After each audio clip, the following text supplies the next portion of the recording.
नमस्कार। प्रभु जीशु ख्रीष्ट नाम रे आपण समस्त को मु स्वागत करुच्ची। प्रभु गौरवान्वित हुअन्तु, आमको से जीवित मानक मध्य नाम स्थान देइछन्ति। तांको प्रेम आम पाई बहुत अधिक। से आम समस्त को प्रेम करी ई जगत रे सृष्टि करिसंती आ मान को बंचेई रखिसंती। प्रत्येक मुहूर्त आमर निश्वास प्रश्वास तांको अनुग्रहर दान।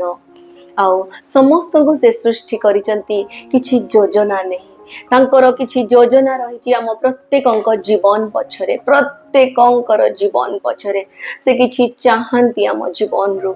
आउ से तांको योजना सबु विषय ठारू ऊर्ध्वरे, किंतु आमे साधारण मनुष्य अनेक समय रे आमे तांको योजना को बुझिबा पाई विफल हो जाऊ। आउ सी किंतु आमान को पाई सुंदर विषय भाभी थांती, आमान को व्यवहार करिबा पाई आउ उत्तम पात्र करी जगत रे से आमान को सृष्टि करिसंती। ठीक से परी मु जुनुस विषय रे किछि कहिबा को चाहे। जुनुस जणे प्रभुकर भविष्यत वक्ता थिले, तांकर निजर भविष्यत वक्ता। आउ जुनुस प्रभु को जानी थिले, प्रेम करुथिले, प्रभुकर आश्चर्य कर्म विषय भी जानी थिले।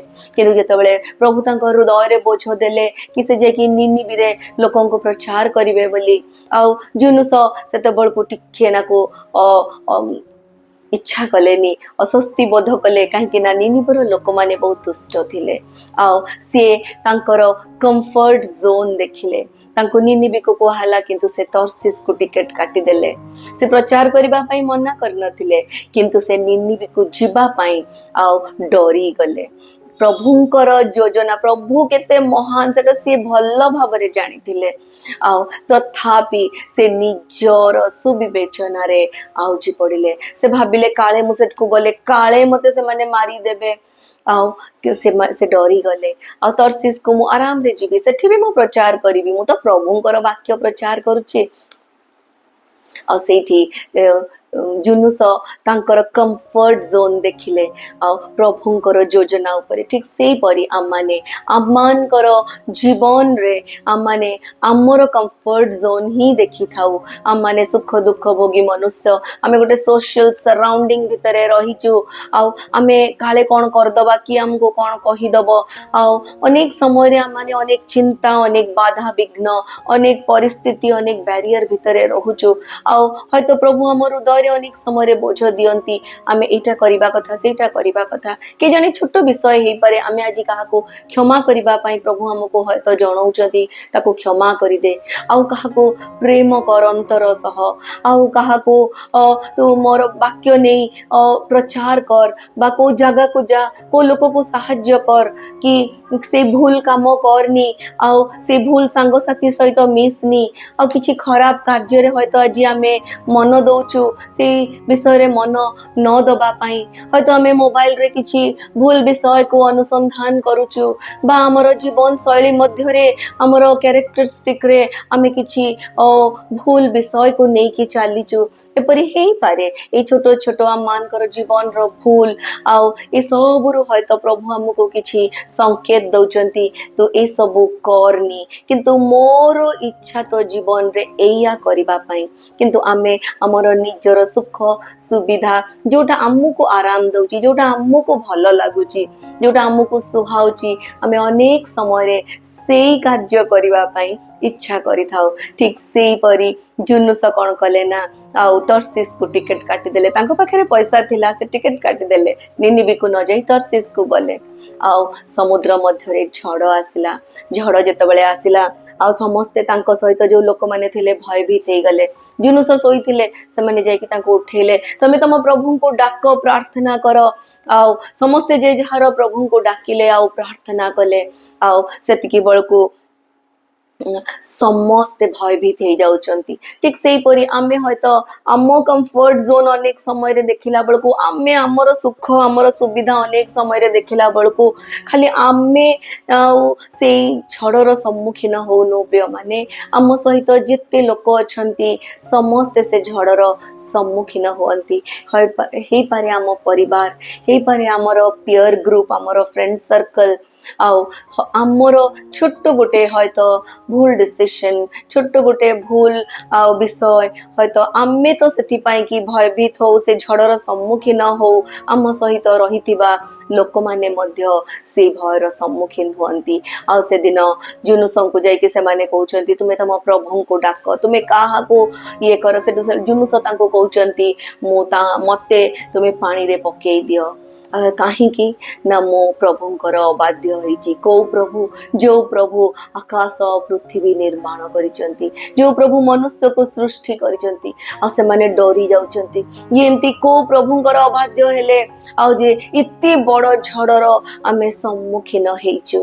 ଆଉ ସେମାନେ ଯେତେବେଳେ ଭୟରେ ଦେଖୁଛନ୍ତି ଆଉ କିଛି ହେଇପାରୁନି, ବାଧ୍ୟ ହେଇ ସେମାନେ ଜୁନୁସଙ୍କୁ ପାଣିରେ ପକେଇ ଦଉଛନ୍ତି। ଆଉ ଯେତେବେଳେ ସେମାନେ ଜୁନୁସଙ୍କୁ ପାଣିରେ ପକେଇ ଦେଇଛନ୍ତି, ସେତେବେଳେ ଝଡ଼ ଶାନ୍ତ ହେଇଯାଇଛି। ପ୍ରିୟମାନେ, ଝଡ଼ ଶାନ୍ତ ହେଇଗଲା ସତ, ଆଉ କିନ୍ତୁ ଜୁନୁସଙ୍କୁ ଯେତେବେଳେ ସେମାନେ ପାଣିରେ ପକେଇଛନ୍ତି, ଆମେ ହয়ତ ଭାବୁଛୁ ଯେ ଜୁନୁସ ପାଣିରେ ପଡ଼ିଗଲେ ଆଉ ଜୁନୁସ ଦଣ୍ଡ ପାଇଲେ, କିନ୍ତୁ ନା, ଗୋଟେ ବଡ଼ ମାଛ ପ୍ରଭୁ ତାଙ୍କ ପାଇଁ ପ୍ରସ୍ତୁତ କରିଥିଲେ।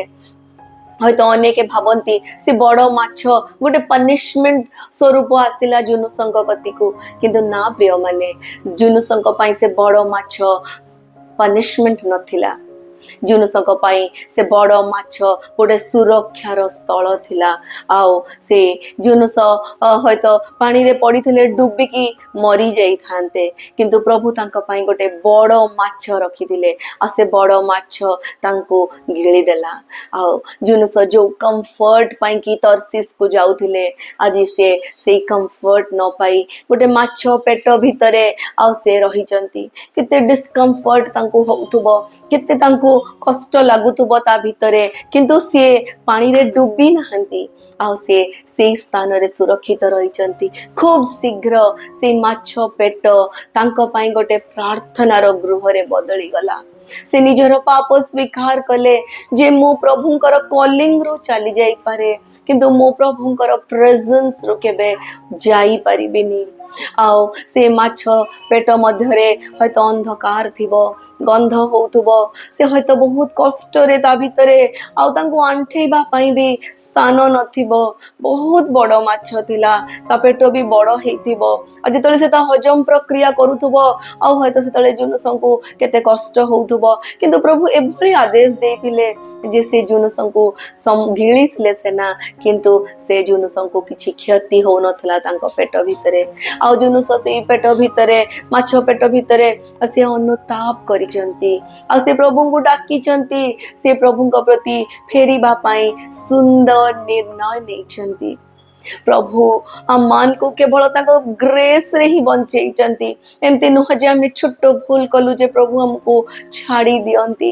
ପ୍ରଭୁ ଆମକୁ କେବଳ ଜଣେଇ ଦିଅନ୍ତି ଯେ ମୋ ଯୋଜନା, ମୋ ଉପସ୍ଥିତି ତତେ କେବେ ଛାଡ଼ି ପାରିବନି। ଆଉ ପ୍ରଭୁ ସେଇ ଜୁନୁସଙ୍କୁ ସେଇ ମାଛ ପେଟ ଭିତରେ ସେଦିନ ସୁରକ୍ଷିତ ରଖିଥିଲେ। ଆଉ ଜୁନୁସ ଅନୁତାପ କଲେ, ଆଉ ସେଇ ପ୍ରଭୁ, ଯୋଉ ପ୍ରଭୁ ତାଙ୍କୁ ଆଉ ମାଛ ପେଟ ଭିତରକୁ ନେଇଥିଲେ, ଆଉ ସେ ସେଇ ମାଛକୁ ଆଲାଉ କଲେ ଯାଇକି ଜୁନୁସଙ୍କୁ ଉଦ୍ଧାର କରିବା ପାଇଁ। ଆଉ ଜୁନୁସ ସହି ସଲାମତ ତା ଭିତରୁ ବାହାରିକି ଆସୁଛନ୍ତି, ତାଙ୍କର କୌଣସି ଅସୁବିଧା ହେଇନି। ଆଉ ସେ ନିନିବିକୁ ଯିବା ପାଇଁ ପ୍ରସ୍ତୁତ ହେଇଛନ୍ତି। କିନ୍ତୁ ପ୍ରଭୁ ଏପରି ମଙ୍ଗଳମୟ ପ୍ରେମିକ ଯେ ତାଙ୍କର ଯାହା ଯୋଜନା ଥିଲା ଜୁନୁସଙ୍କ ଜୀବନରେ, ସେ ସେଇଆ କରିବା ପାଇଁ ଅପେକ୍ଷା କଲେ। ଏମିତି କହିଲେନି ଜୁନୁସଙ୍କୁ ଯେ ମୁଁ ଆଉ ଗୋଟେ ପ୍ରଫେଟକୁ ଆଉ ଗୋଟେ ଭବିଷ୍ୟତ ବକ୍ତା ମୁଁ ରେଡି କରିଦେଇଛି ନିନିବିକୁ ଯାଇକି ପ୍ରଚାର କରିବା ପାଇଁ, ତୁମର ଆଉ ଦରକାର ନି। ସେମିତି କହିଲେନି। ପ୍ରଭୁ ଆମକୁ ଖୁବ ପ୍ରେମ କରନ୍ତି, ତାଙ୍କ ଯୋଜନାରେ ସେ ସ୍ଥିର ଥାନ୍ତି। ଆଉ ଆମକୁ ସେ କେବଳ ତାଙ୍କ ଯୋଜନା ଅନୁଯାୟୀ କାର୍ଯ୍ୟ କରିବା ପାଇଁ ସାହାଯ୍ୟ କରନ୍ତି। ଆମମାନଙ୍କୁ ସେ ଜଣେଇ ଦିଅନ୍ତି, ଛୋଟ ବଡ଼ ସମସ୍ୟା ମଧ୍ୟ ଦେଇ ତାଙ୍କ ଯୋଜନାକୁ ସେ ଆମ ଜୀବନରେ ସଫଳ କରିବା ପାଇଁ ଇଚ୍ଛା କରନ୍ତି। ହয়তো ଚିନ୍ତା କରନ୍ତୁ, ସେଦିନ ଯଦି ଜୁନୁସ ନ ଯାଇଥାନ୍ତେ ନିନିବିକୁ, ସେଦିନ ନିନିବିର ସମଗ୍ର ଲୋକ परिवर्तन हेले जी इतिहास रे किते बड़ परिवर्तन जुनुसंक द्वारा प्रभु करेले। प्रभु से अबाध्य हेले भी प्रभु तांको जीवन रे जहा योजना थिला ताहा से सफल करेले। आउ से जदि न जाई थांते केते बड़ क्षति हेई थांता, केते लोक हयतो से वंचित हेई थांते प्रभुंकर अनुग्रह रु, किंतु प्रभु से दिन जुनुसंको व्यवहार कले। मोर प्रिय माने आज भी प्रभु हमको कोठी ना कोठी व्यवहार करने को चाहती। किए जाने प्रभु जदि आपण को शिक्षा दबा पाई कि इच्छा करुचंती आपण बोल्डली शिक्षा दियंतु। आपण को जदि से मिशनरी हवा पाई आह्वान दउचंती आपण माने से पथरे बाहरी जांतु। किए जाने जदि काहा को क्षमा दबा पाई प्रभु आपण को हृदय रे बोझ दउचंती प्रभु को ऊपर विश्वास करी क्षमा दे दियंतु। आउ किछि जदि होय तो आपण को कार्य भार प्रभु दबा को जाउचंती आपण से कार्य भार को नबा पाई पछ घुंचा दियंतुनी, कारण प्रभु आपणकर क्षमता जानती, योग्यता जानती, से आपण को भरोसा करती आ सी आपण को ही सहाय्य करिवे। आपणकर निजर कोनोसी क्षमता नाही जे आपण कोन करि पारिबे। से न जुनुस भाबिले मु करि पारिबिनी, किंतु प्रभु जानितिले सी जुनुसंक द्वारा करेइबे। हमर भूल हुए अनेक समय जे हमें भाबू आमे निजे कोन करि पारिबा, आमे कोन इटा करि पारिबा, यह कौन मो पक्षरे संभव, यह कौन मो परिस्थिति रे संभव। आमे प्रभुंको उपरे सेतिकी भरोसा रखिबा, विश्वास रखिबा, कारण आमे केभे भी किछि करि परिबानी, किंतु तांको सहायता रे आमे सब किछि करि परिबा जदि आमे तांको योजना अनुसार चालू। फिलिपी 4:13 रे एपरि लेखा जाय, मो प्रभुंको सहायता रे सब किछि करि पारे। आउ प्रभु मान को जदि बोझ देइचंती से निश्चय मान को मध्य रे से सब कार्य को आउ कढ़ेई नेबे। से परी जणे आउ झियों को विषय रे मो कहिबी, तांको ना ग्लैडिस। प्रभु तांको हृदय रे बोझ देले चाइना पई से किछि करिवे बोली। आउ से तांको मन रे अनेक बोझ आसला, से गोटे मिशनरी संस्था को गले आउ कहले मोर हृदय रे एपरी बोझ अछि जे मु जे चाइना रे किछि कार्य करिबी बोली किना, किनु से संस्था तांको रिजेक्ट करिदेला कहीं तांकर शिक्षागत योग्यता सेतिकी नथिला आ से संस्था तांको नबा पाई कि मना करदेला। किंतु तांकर हृदय बोझरे तांको कॉलिंग रे से स्थिर रहिले आ से हयतो चाहितिले आ फेरी जाई कि तांको घरे से आराम रे रही पर थांते, तांको कंफर्ट जोन रे से रही पर थांते, किंतु से तांकर कॉलिंग रे से बहुत डेस्परेट थिले आ से प्रभुंकर इच्छा को पालन करिबा पई अधिक इच्छा करूतिले।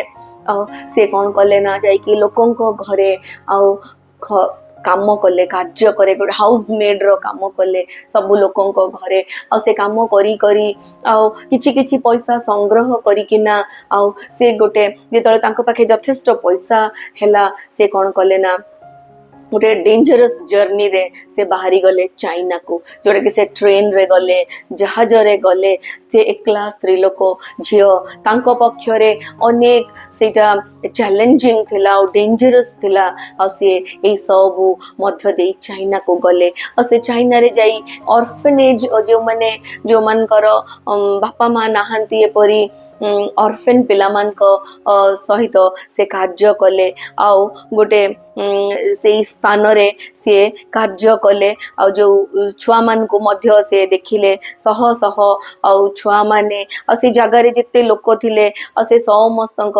मध्य रे सेठी प्रभु को वाक्य प्रचार कले आ से मान को पई कार्य कले। खूब शीघ्र सेठिका लोक तांको अनेक पसंद कले।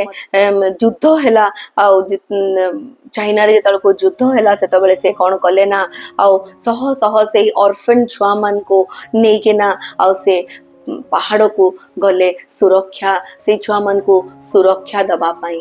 हयतो से दिन से जदि न जाई थांते चाइना से दिन से युद्ध समय रे से सह सह ऑर्फन छुआ मान को से सुरक्षित रखी पारि न थांते। प्रभुंकर बड़ योजना थिला से गोटे सामान्य ऑर्डिनरी झियो, किंतु तांको द्वारा प्रभु से दिन एक्स्ट्रा ऑर्डिनरी कार्य करिथिले।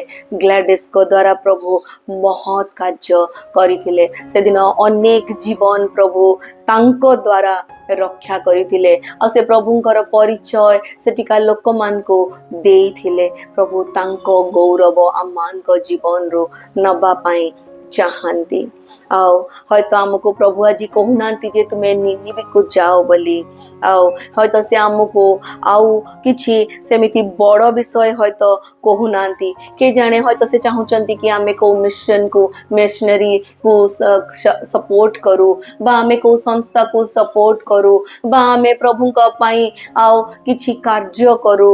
ଆଉ ହେଇପାରେ ଛୋଟ ଛୋଟ ବିଷୟ, କିନ୍ତୁ ପ୍ରଭୁଙ୍କର ଯୋଜନା ଆମେ ସଫଳ କରିବା ପାଇଁ ଆମେ ତାଙ୍କ କତିରେ ନିଜକୁ ସମର୍ପଣ କରିବା କଥା। ଆମେ ସଦାବେଳେ ଆମର ନିଜ ଇଚ୍ଛାକୁ ପ୍ରାୟୋରିଟି ନ ଦେଇକି ପ୍ରଭୁ ଯିଏକି ଆମର ସୃଷ୍ଟିକର୍ତ୍ତା, ଯିଏକି ଆମ ପ୍ରତ୍ୟେକ ମୁହୂର୍ତ୍ତର ନିଶ୍ୱାସ ପ୍ରଶ୍ୱାସଧାରୀ, ଯିଏକି ଆମମାନଙ୍କୁ ସମସ୍ତ ସୁଖ ସୁବିଧା ସୁଯୋଗ ଦେଇଛନ୍ତି, ତାଙ୍କ ସହାୟତାରେ ତାଙ୍କୁ ବୁଦ୍ଧି ଜ୍ଞାନ ମାଗିକି ଆଉ ତାଙ୍କ ନିକଟରେ ସମର୍ପିତ ହେଇ ପ୍ରତ୍ୟେକଟି ବିଷୟରେ ଆଗେଇ ଯିବା, ଆଉ ଆମେ ଯେପରି ତାଙ୍କୁ ନିଜ ଜୀବନରେ ଗୌରବ ଦେଇପାରିବା, ସେଥିପାଇଁ ଆମେ ମନୋଯୋଗୀ ହବା ଆବଶ୍ୟକ। ଧନ୍ୟବାଦ।